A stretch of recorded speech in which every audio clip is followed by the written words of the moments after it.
खुदा यीशु मसीह के कादिर नाम में आप सबको सलाम। मेरा नाम जो है फताशर है और उम्मीद करता हूँ कि आप सबका दिन बाबरकत गुजर रहा होगा। अगर आप मेरा चैनल फॉलो कर रहे हैं तो आप जानते हैं कि आजकल मैं एक नया मुताला आप लोगों के साथ मिलकर कर रहा हूँ, ऐसा अज़दवाज कायम करना जो मुस्तकिल रहे। और हमने अभी इसका पहला सबक देखा था जिसके अंदर ये लिखा हुआ था कि खुदा ने अज़दवाज को किस मकसद के लिए बनाया और तलाक का बाइबल के अंदर क्या कॉन्सेप्ट है।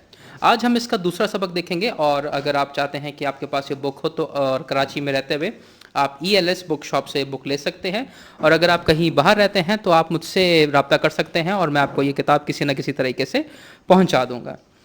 दूसरा हफ्ता इस बारे में बात करता है कि अज़दवाज के अंदर मर्द का क्या किरदार होना चाहिए। And this is very interesting, क्योंकि मैंने ये देखा है कि हमारे मुआशरे के अंदर, ख़ासतौर पे यानी कि हमारे पाकिस्तानी मुआशरे के अंदर बात नहीं की जाती, ना लड़कों के साथ ना लड़कियों के साथ, कि मैरिज रिलेशनशिप में उनका किरदार कैसा होना चाहिए।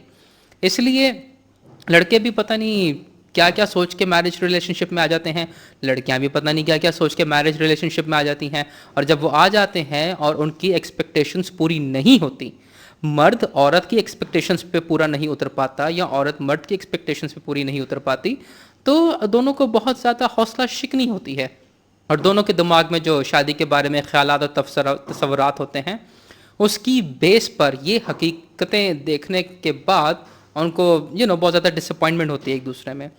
तो आज हम लोग देखना चाहते हैं कि मर्द के किरदार के बारे में खुदा क्या कहता है। और आज एक बहुत बड़ा अलमिया है ये कि यहाँ तो मर्द सिर्फ अपने काम के अंदर ही अपने आप को खो देता है। इनफैक्ट बहुत सारे मर्दों का नारा है, काम भी इबादत है। अगर आप ये कहते हैं कि काम इबादत है तो आप काम को खुदा की जगह पर लेकर आ रहे हैं और ये बुत परस्ती है। आपकी जॉब आपके लिए बुत बन गई है और आप बुत परस्ती कर रहे हैं। काम इबादत नहीं है, इबादत इबादत है। दूसरी जगह पर मर्द हजरात क्या करते हैं, कोई भी काम नहीं करते, घर पे अकेले बैठे रहते हैं और सारा बोझ औरत पर डाला होता है कि वो कमाए भी, वो घर भी संभाले, वो बच्चे भी संभाले, वो तमाम काम भी करे जो उसके नहीं है। Now this is wrong. चले आए देखें कि खुदा मर्द के किरदार के बारे में क्या कहता है। पैदाइश उसका दूसरा बाब उसकी 8 से 9 और 15 से 25 आयात। यहाँ पर जब आप देखते हैं तो खुदा ने आदम को बनाकर बाग के अंदर रखा, और मैं पढ़ना चाहूँगा आपके लिए 16-17 आयात, बल्कि 15-16-17 आयात। 15वीं आयत के अंदर लिखा हुआ है, खुदा ने आदम को लेकर बाग अदन में रखा कि उसकी बागबानी और निगहबानी करे। और खुदा ने आदम को हुक्म दिया और कहा कि तू बाग के हर दरख्त का फल खा सकता है, बेरोक तो खा सकता है, लेकिन नेक और बद की पहचान के दरख्त का कभी ना खाना, क्योंकि जिस रोज़ तूने उसमें से खाया तू मरा। सबसे पहली बात तो मैं आपको यह बताना चाहता हूँ यहाँ पर कि खुदा उसको काम दे रहा है। ये गुनाह में गिरने के बाद की बात नहीं है, ये पहले जब खुदा ने उसको बाग में रखा तभी बोला कि तू बाग की बागबानी और निगहबानी करे। सबसे पहली बात जो हमें मर्द के बारे में मिलती है वो ये है कि वो काम करे, वो जॉब करने वाला हो, ये उसकी जिम्मेदारी है। अगर कोई शख्स, कोई मर्द काम नहीं करता, he is a failure as a man, वो मर्द होने पर नाकाम है। This is what I am saying, वो मर्द नहीं है। जो मर्द काम नहीं करता वो मर्द नहीं है। उसके बाद खुदा ने उसको कहा कि तू बाग के हर दरख्त का फल बेकरोटो खा सकता है, लेकिन नेक और बद की पहचान के दरख्त का नहीं खाना, क्योंकि जिस रोज़ तूने उसमें से खाया तू मरा। खुदा ने उसको तमाम आज़ादी दी, सिर्फ एक चीज़ से मना किया। और फिर खुदा ने कहा कि आदम का अकेला रहना अच्छा नहीं, मैं उसके लिए मददगार बनाऊंगा। और फिर खुदा उसके सामने तमाम जानवर जो उसने मिट्टी से बनाए थे वो लेकर आया, ताकि देखे कि आदम उनके नाम क्या रखता है। हम देखते हैं कि आदम को यहाँ पर रिस्पॉन्सिबिलिटीज़ दी जा रही हैं, आदम को काम दिया जा रहा है, और आदम ज़हीन है, वो यहाँ पर तमाम जानवरों के नाम रख रहा है। आज हमारे लिए नाम याद करना कितना मुश्किल हो जाता है, उसने तमाम जानवरों के नाम रखे, जिससे पता चलता है कि आदम बहुत ज़हीन है। तो एक मर्द को कैसा होना चाहिए, उसको मेहनती होना चाहिए, उसको ज़िम्मेदार होना चाहिए, उसको अक्लमंद होना चाहिए। मुझे याद पड़ता है कि एक जगह पर मैं बैठा हुआ था, वहाँ पर एक अंकल मिले मुझे, और पता नहीं क्या बात हो रही थी। तो अंकल कहते हैं, बेटा मेरा सबसे छोटा बेटा, मैं उसकी शादी करवा रहा हूँ, और मेरा बेटा एक नंबर का निकम्मा है। मेरा सवाल ये था, आपका बेटा निकम्मा है तो आप उसकी शादी क्यों करवा रहे हैं? मतलब निकम्मे बेटे को कौन अपनी लड़की देगा? इनफैक्ट आप उसकी लड़की की ज़िंदगी क्यों बर्बाद करवा रहे हैं? लेकिन इस बात पे लोग फ़ख्र करते हैं कि मेरा बेटा निकम्मा है और मैं इसकी शादी करवा रहा हूँ। So that is very unfortunate. बराए मेहरबानी निकम्मे लड़कों की शादी ना करवाएं। ہمارے یہاں پر کیا بولا جاتا ہے؟ لڑکا خراب ہے، شادی کر دو صحیح ہو جائے گا. نہیں، وہ کسی لڑکی کی زندگی بھی برباد کر دے گا. آپ کا اپنا بیٹا تو آپ سے سیدھا ہوتا نہیں ہے، آپ کسی کی بیٹی کی بھی زندگی برباد کر دیتے ہو. بڑا ہی کلاسک کلچر ہے ہمارا، بہت ہی عقل مند کلچر ہے ہمارا، کہ ہمارا بیٹا ٹھیک نہیں ہے کسی کی بیٹی بھی خراب کر دو. That's very nice culture, that's very nice culture. خیر آگے ہم دیکھتے ہیں کہ خدا نے اس کے لیے بیوی بنائی اس کی پسلی سے، اور اس کے پاس لایا، اور آدم نے کہا یہ تو میری ہڈیوں میں سے ہڈی اور میرے گوشت میں سے گوشت ہے. سب سے پہلی بات تو یہ ہے، اور یہ مردوں کے لیے ایک بہت بڑی ذمہ داری کی بات ہے، اور ہو سکتا ہے کہ بہت سارے مرد حضرات میرے ساتھ اتفاق نہ کریں، لیکن میں خود مرد ہوں اور مرد ہوتے ہوئے میں بات کہہ رہا ہوں کہ خدا نے جب مرد کو ذمہ داریاں دی، مرد کو تمام احکام دیے، ساری باتیں کہیں، تو ساری باتیں مرد سے کہیں، عورت سے اس نے کچھ نہیں کہا، کیونکہ عورت اس وقت بنی بھی نہیں تھی. بعد میں عورت کو بنا کر اسے مرد کے ساتھ کیا کہ اب تو اس کی مددگار ہے. ذمہ داری تمام ڈیسیجنز کی، تمام چیزوں کی ذمہ داری کس پر آتی ہے؟ مرد پر آتی ہے.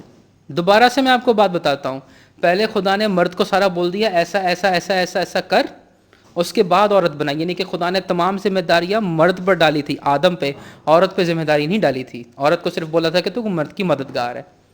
لیکن آج کیا حال ہے؟ ایک خاتون مجھ سے ایکچولی بات کر رہی تھی، وہ کہہ رہی تھی خدا نے یہ بھی بات بول لی ہے نا کہ مرد کو چلانے والی عورت ہے. میں نے کہا نہیں، خدا نے ایسی کوئی بات نہیں بولی، عورت کو چلانے والا مرد ہے، یہ بات کی جا رہی ہے. لیکن اگر آپ کے گھر میں، آپ کے معاشرے میں عورت مرد کو چلا رہی ہے، پاکستانی معاشرہ آپ دیکھ سکتے ہیں ایسی بلندیوں پہ پہنچا ہوا ہے، اتنا زبردست ہمارا معاشرہ ہے. دنیا کے ٹاپ 5 ممالک میں ہماری سوسائٹی آتی ہے، اتنی زبردست سوسائٹی ہے ہماری. کیوں؟ کیونکہ عورتیں گھر چلا رہی ہیں. گھر چلانے کی ذمہ داری یا گھر کے فیصلے لینے کی ذمہ داری خدا نے مرد کو دی ہے. آگے حوالہ ہے پہلا کرنتھیوں 11واں باب اس کی 3 آیت اور پھر 8 سے 12 آیات. یہاں پر پولس رسول بتاتا ہے، پہلی بات تو میں 3 آیت آپ کے سامنے پڑھنا چاہوں گا. کہتا ہے پس میں تمہیں آگاہ کرنا چاہتا ہوں کہ ہر مرد کا سر مسیح اور عورت کا سر مرد اور مسیح کا سر خدا ہے. یہاں پر وہ ہائرارکی دیتا ہے کہ مسیح کا سر خدا ہے، عورت کا سر اس کا مرد ہے، اور مرد کا سر مسیح ہے.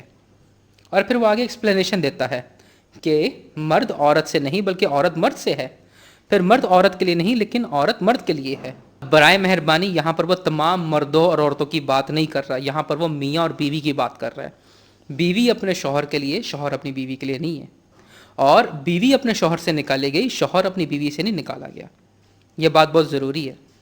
لیکن اینڈ میں وہ کیا کہتا ہے 11ویں اور 12ویں آیت کے اندر؟ وہ کہتا ہے تو بھی خداوند میں نہ مرد عورت کے بغیر ہے نہ مرد عورت کے بغیر، کیونکہ جیسے عورت مرد سے ہے ویسے ہی مرد بھی عورت کے وسیلہ سے ہے، مگر سب چیزیں خدا کی طرف سے ہے.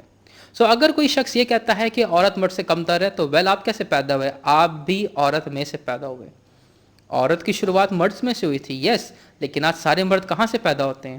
عورت سے پیدا ہوتے ہیں.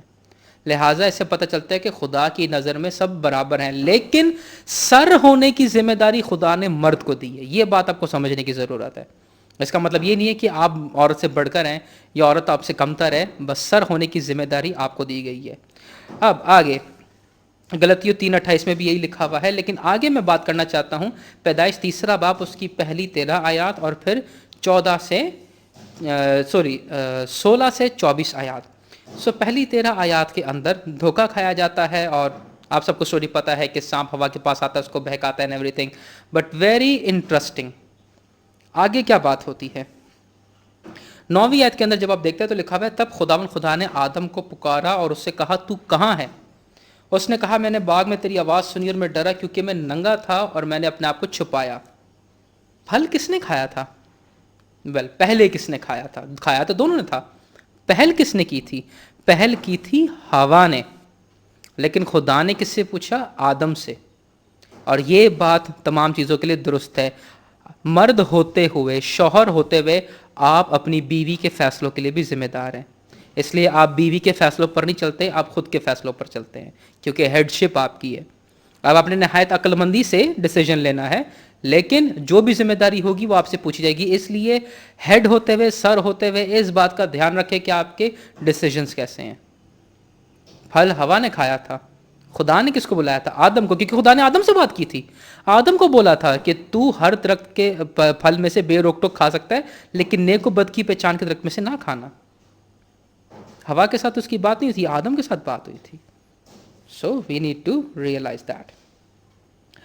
उसके बाद 16 से लेकर 24 आयत तक यहाँ पर फिर सजाएं हैं, और यहाँ पर इट्स वेरी इंटरेस्टिंग कि 16 से बात ली गई है क्योंकि 16 में औरत की सज़ा है, लेकिन 17, 18, 19 इसमें मर्द की सज़ा है। औरत को खुदा ने बड़ी सिंपल सज़ा सुनाई, यस दिस इज़ सिंपल। फिर उसने औरत से कहा कि मैं तेरे दर्द हमल को बहुत बढ़ाऊंगा, तो दर्द के साथ बच्चे जनेगी और तेरी रग़बत अपने शौहर की तरफ होगी, लेकिन वो तुझ पर हुकूमत करेगा। इसका मतलब क्या है हम देखेंगे अगले सबक के अंदर। लेकिन औरत को क्या बोला गया कि तू दर्द के साथ बच्चे जनेगी और शौहर तुझ पे हुकूमत करेगा। देखा जाए तो दो सजाएं हैं। आदम के बारे में देखते हैं। उसने आदम से कहा कि तूने अपनी बीवी की बात मानी और उस दरख्त का फल खाया जिसकी बाबत मैंने तुझे मना किया था।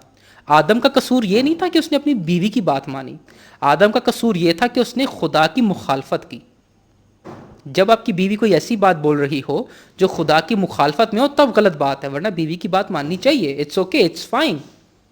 अयूब ने नहीं मानी थी, अयूब की बीवी को भी कहा, अयूब की बीवी ने भी अयूब को कहा था अभी तक अपनी रास्ते पे कायम रहेगा, खुदा की तकफीर करो मर जा। अयूब ने बोला तू नादान औरतों जैसी बातें करती है, और इन तमाम बातों में उसने खुदा के खिलाफ कोई खता नहीं की। ऐसा होना चाहिए मर्द को। सो मर्द की खता क्या थी कि वो खुदा के खिलाफ गया।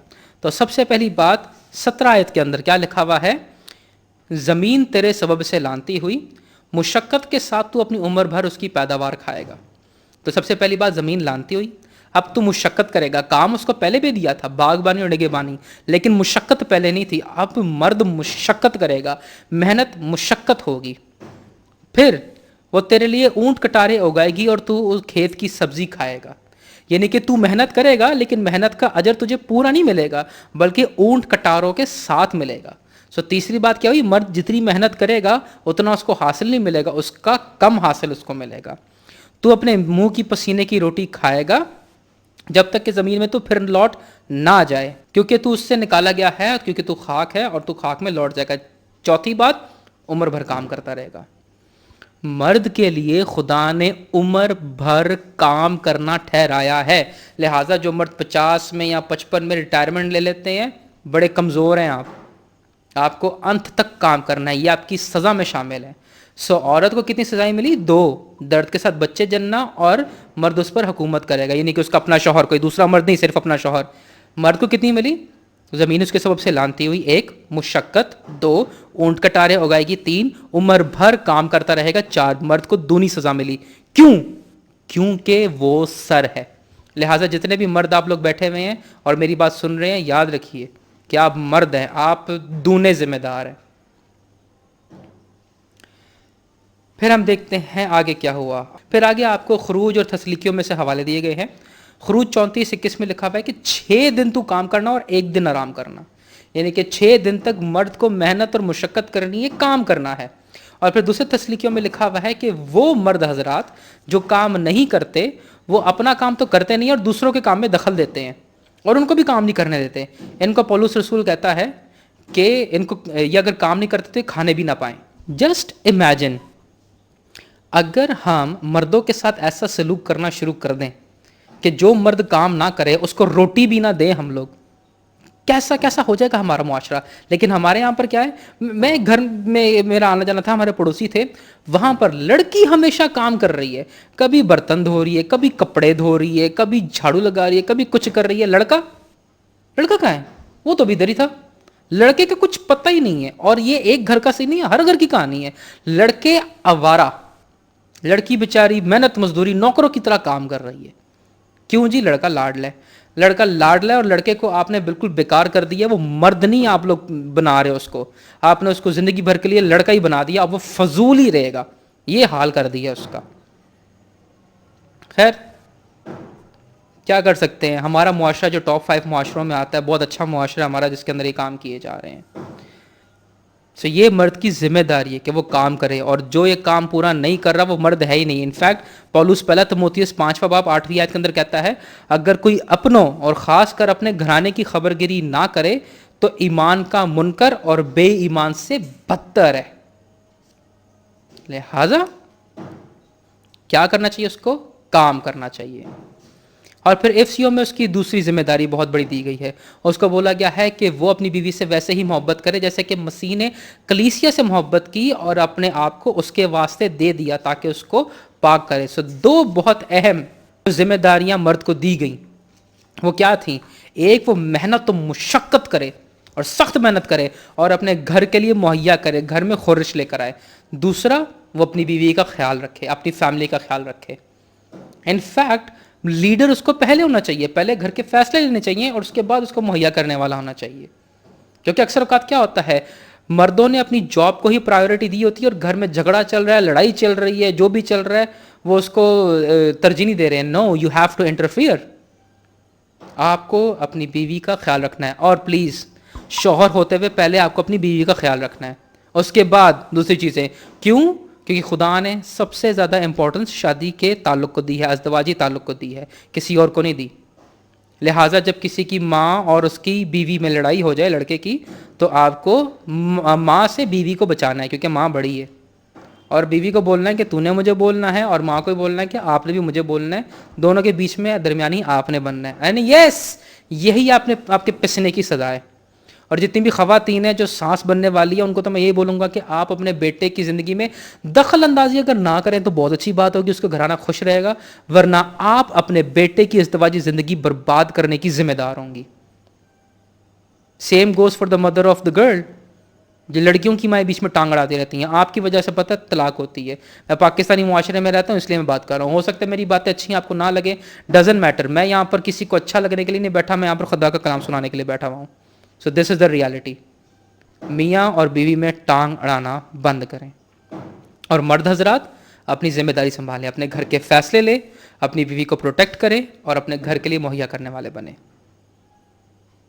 اگر آپ کو ویڈیو پسند آئی ہے تو برائے مہربانی اس کو ضرور لائک کریں۔ اگر آپ کو پسند نہیں آئی تو آپ کے پاس اینگری ہونے کا ریاکٹ بھی ہے، وہ بھی کریں، اور پسند آئی ہے کہ نہیں آئی شیئر ضرور کریں، اور دوسروں سے پوچھیں کہ ان کے کیا ریئیکشنز ہیں، تاکہ ڈسکشن ہو، بات چیت ہو، کوئی آگے بات بڑھے، کوئی اس مسئلے کے بارے میں بھی بات کی جائے۔ آگے جا کر پھر ہم اور بات کریں گے، اور اگلا سبق ہوگا خواتین کے بارے میں کہ بیوی کو کیسا ہونا چاہیے۔ لہٰذا اگر مردوں کو لگ رہا ہے کہ آج ان کے اوپر بہت بڑی رسپانسبلٹی ہے، تو اگلی دفعہ عورت کی باری ہے، وہ اپنی رسپانسبلٹی دیکھے گی۔ تب تک کے لیے خدا یسوع مسیح کے نام میں آپ سب کو برکت ملتی رہے، اگلی بار ملاقات ہوگی۔ خدا حافظ۔